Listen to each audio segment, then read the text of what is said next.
اس کاغذ میں جو کچھ ہے کرنل، یقیناً اس کے بارے میں تمہیں تفصیلات معلوم ہوں گی، کیونکہ مجھے جو ہدایات دی گئی ہیں ان میں یہ کہا گیا ہے کہ میں تم سے سوالات کر سکتا ہوں۔ کاغذ میں کیا تفصیل درج ہے جناب، یہ تو ہمیں نہیں معلوم، لیکن مجھے چند باتوں سے آگاہ کر دیا ہے، ان کے جواب میں آپ کو دے سکتا ہوں۔ اگر تمہیں یہ معلوم ہے کرنل کہ مجھے او ڈپارٹمنٹ کا انچارج بنایا گیا ہے تو پھر میں تم سے یہ سوال کروں گا، مگر ٹھہرو، پہلے مجھے اس بات کا جواب دو کہ کیا یہ تمہارے علم میں ہے؟ جی سر، ہمیں یہ بتایا گیا ہے اور اس کے لیے بھی کچھ ہدایات کی گئی ہیں۔ مثلاً ہمارے جسموں پر کوئی نشان نہیں ہے، لیکن کسی ڈپارٹمنٹ کے سربراہ کے شانے پر اس کے ڈپارٹمنٹ کا نشان ہوتا ہے، اور او کا نشان ہمیں آپ کے شانے پر کندہ کرنا ہے۔ اس کے لیے یہ میجر کام کریں گے۔ جہاں تک میرے علم میں ہے کرنل، اے سے لے کر زیڈ ڈپارٹمنٹ تک بن چکے ہیں، پھر یہ او ڈپارٹمنٹ کی گنجائش کہاں سے نکل آئی اور او ڈپارٹمنٹ کا سربراہ کہاں گیا؟ اے سے لے کر زیڈ تک تمام ہی ڈپارٹمنٹ کئی بار تشکیل پا چکے ہیں، ان میں سے چند ہی ایسے ہیں جو شروع سے لے کر اب تک اپنی ذمہ داریاں نبھاتے چلے آ رہے ہیں، ورنہ بے شمار سربراہ مختلف حادثات میں مارے جا چکے ہیں اور ان کی جگہ نئے سربراہوں نے لی ہے۔ ہر نئے سربراہ کے لیے اپنی ٹیم کو تشکیل دینا ضروری ہوتا ہے، بس نشاندہی کر دی جاتی ہے کہ اگر وہ ان افراد کو لینا چاہیں تو لے سکتے ہیں۔ او ڈپارٹمنٹ کے سربراہ کی کیا پوزیشن ہے؟ یہ بوتسوانا میں مارا گیا تھا اور اس کے بعد اس کی ٹیم ٹوٹ گئی تھی، کرنل نے جواب دیا۔ دوسرا سوال یہ ہے کہ او ڈپارٹمنٹ کے انچارج کا عہدہ سنبھالنے کے بعد مجھے میرے پرانے ساتھیوں سے رابطہ ختم کرنے کے لیے کہا گیا ہے، کیا اس میں وہ تمام لوگ موجود ہیں جن سے میری بنیاد پڑی ہے؟ جی سر، ملکی مفادات کے لیے ذاتی مفادات کوئی حیثیت نہیں رکھتے۔ میری نئی رہائش گاہ کون سی ہے؟ آپ یہاں سے اپنا وہ تمام قیمتی سامان سمیٹ لیجئے جس کی آپ کو ضرورت ہو، یا اگر ابھی آپ اس کی ضرورت نہیں محسوس کرتے تو پھر اسے یہیں چھوڑ دیجئے گا۔ بعد میں آپ اپنی ضرورت کی تمام چیزیں یہاں سے منتقل کر سکتے ہیں۔ آپ پسند فرمائیں تو ہمارے ساتھ چلیں۔ یقیناً آپ ہماری جانب سے مطمئن ہوں گے۔ غیر مطمئن ہونے کا کوئی سوال نہیں تھا۔ میں نے اپنی کار لینا چاہی تو انہوں نے کہا، نہیں جناب، پرانے ساتھیوں سے مراد یہ بھی ہے کہ ہر وہ چیز جو آپ استعمال کرتے رہے ہیں اور جن سے آپ کی شناخت ہو سکتی ہے اسے چھوڑنا ہوگا۔ میں نے اس پر بھی تعارض نہیں کیا اور ان کے ساتھ ان کی کار میں چل پڑا۔ میری نئی رہائش گاہ بھی ایک خوبصورت بنگلہ تھا، اور ایسے بنگلے بیروت میں شاذ و نادر ہی تھے۔ ایک انتہائی پرفضا مقام پر اس بنگلے کی اپنی ایک حیثیت تھی۔ ایک بلند ٹیلے پر بنا ہوا تھا اور اس تک پہنچنے کے لیے ایک بلند سڑک سے گزرنا پڑتا ہے جس پر 2 رویا درخت لگے ہوئے تھے۔ بنگلہ بے مثال تھا اور اس میں پورا کیئر ٹیکنگ اسٹاف موجود تھا۔ دروازے پر چوکیدار، لان پر مالی، دوسرے کام کاج کرنے کے لیے چند افراد جو میری دیکھ بھال کرنے پر مامور تھے، اور ان سب کے شانوں پر او کا نشان کسی نہ کسی طرح نظر آ رہا تھا، کہیں تار کشی سے کڑا ہوا، کہیں چھپا ہوا اور کہیں اسٹیکر کی شکل میں۔ ان سب کو بلا کر میرا تعارف کرایا گیا اور مجھ سے کہا گیا کہ یہ بظاہر عام نوعیت کے لوگ ہیں، لیکن ان میں سے ہر ایک تربیت یافتہ سپاہی ہے اور ضرورت کے وقت میرے کام آنے کے لیے نہایت مکمل۔ بنگلہ بھی بہت خوبصورت تھا۔ کے ڈپارٹمنٹ کے کرنل نے مجھے اس بنگلے سے روشناس کرانا شروع کر دیا۔ بظاہر بنگلے میں کوئی خاص بات نہیں تھی، لیکن زیر زمین تہہ خانے میں بہت کچھ موجود تھا۔ بھاری ٹرانسمیٹر لگے ہوئے تھے۔ اس کے علاوہ ایسے انتظامات بھی تھے جن کے ذریعے کسی کو بدترین اذیت دی جا سکتی تھی۔ رابطے کے لیے بہت سی ایسی چیزیں موجود تھیں جو نہایت قیمتی اور بہت ہی اعلیٰ پائے کے لوگوں کے لیے استعمال ہو سکتی ہیں۔ اسی تہہ خانے میں ایک میجر نے میرے شانے پر ایک مخصوص طریقے سے او کا نشان بنایا جو میری جلد میں پیوست کر دیا گیا۔ کرنل نے مجھے بتایا کہ انتہائی ناگزیر حالات میں مجھے او کے اس نشان کا سہارا لینا ہوگا، ورنہ اس کی تکمیل کے بعد یہ ایک پلاسٹک پیپر ہے جسے شانے پر چپکا لوں تو میری کھال کا اور اس کا رنگ بالکل مختلف نہیں معلوم ہوگا، اور کسی کو میرے بدن کے کھلنے کے بعد بھی یہ پتہ نہیں چل سکے گا کہ میں او ڈپارٹمنٹ کا انچارج ہوں۔ مجھے یہ ساری چیزیں بہت دلکش محسوس ہوئی تھی۔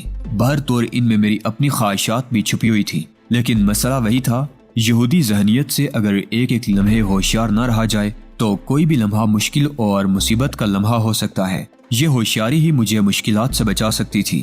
تاہم باقی تمام معاملات مکمل ہو گئے۔ پرانی رہائش گاہ میں ایسی ایک بھی چیز نہیں تھی جس کی ضرورت فوری طور پر پیش آئے۔ میں نے وہاں کچھ بھی نہیں رکھا تھا۔ ہاں، اگر تھوڑا بہت تردد تھا تو وہ صرف یہ کہ آفتاب کمال کو وہ رہائش گاہ معلوم تھی۔ میں نے ہر چیز کا چارج لینے کے بعد کے ڈپارٹمنٹ کے افراد کو رخصت کر دیا اور پھر ان کے جانے کے بعد ایک بار پھر پورے مکان کی تلاشی لینے لگا۔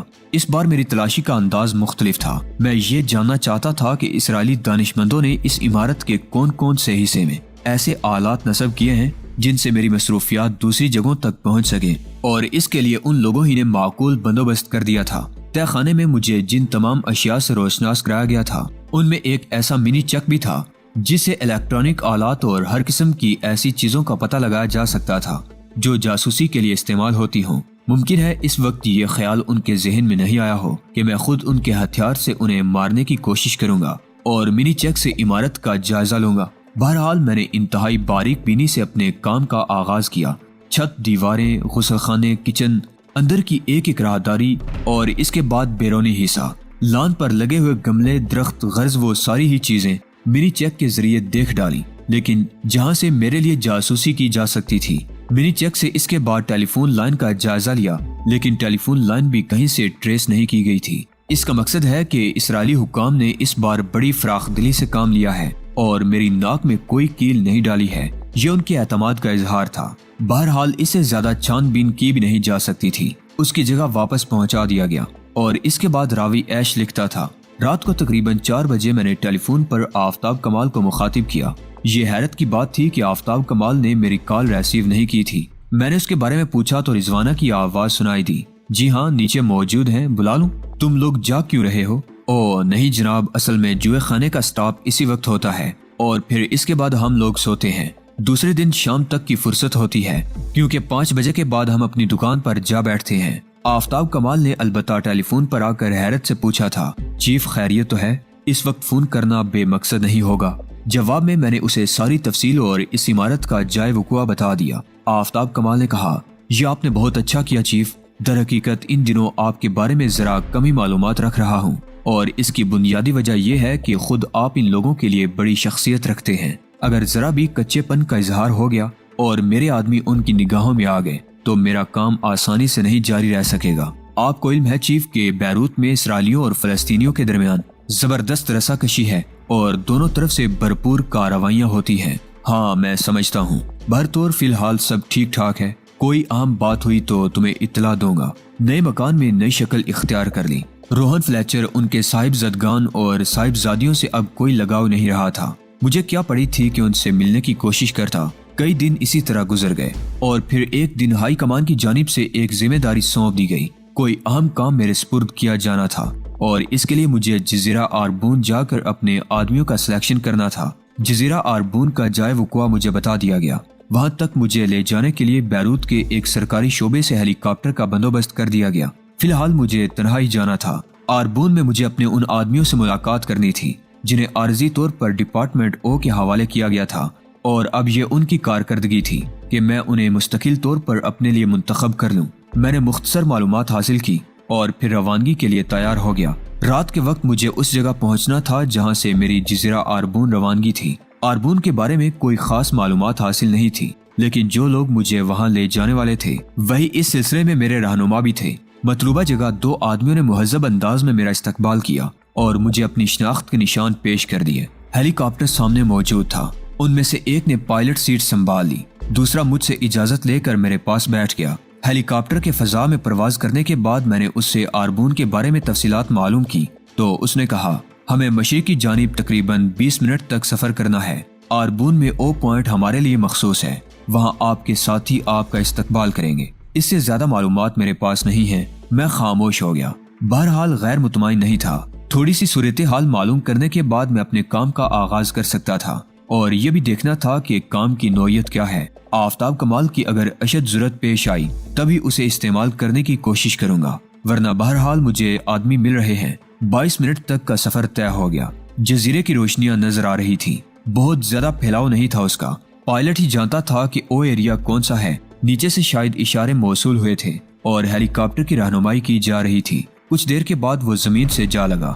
رات کی تاریکیوں میں چند افراد کے دھندلے سائے دیکھے جا سکتے تھے۔ اس کے علاوہ ایک پرانی فورڈ کار بھی کھڑی ہوئی تھی۔ دور دور تک اور کوئی موجود نہیں تھا۔ زمین کی پیلاہٹ نمایاں تھی اور صاف ستھری جگہ معلوم ہوتی تھی۔ غالباً جزیرے کا کوئی ایسا حصہ تھا جہاں زیادہ لوگ نہیں موجود ہوتے تھے۔ میرے دونوں معاون نیچے اتر گئے اور اس کے بعد میں بھی دروازے سے نیچے اتر گیا، لیکن ابھی میں نے نیچے قدم رکھے ہی تھے اور ہیلی کاپٹر کے پروں سے بچنے کے لیے جھک کر آگے بڑھ رہا تھا کہ اچانک میری گردن پر ایک ٹھنڈا سا لوہا آ لگا اور میں وہیں ٹھٹک گیا۔ قدم رک گئے۔ اس لوہے کو میں صاف پہچان رہا تھا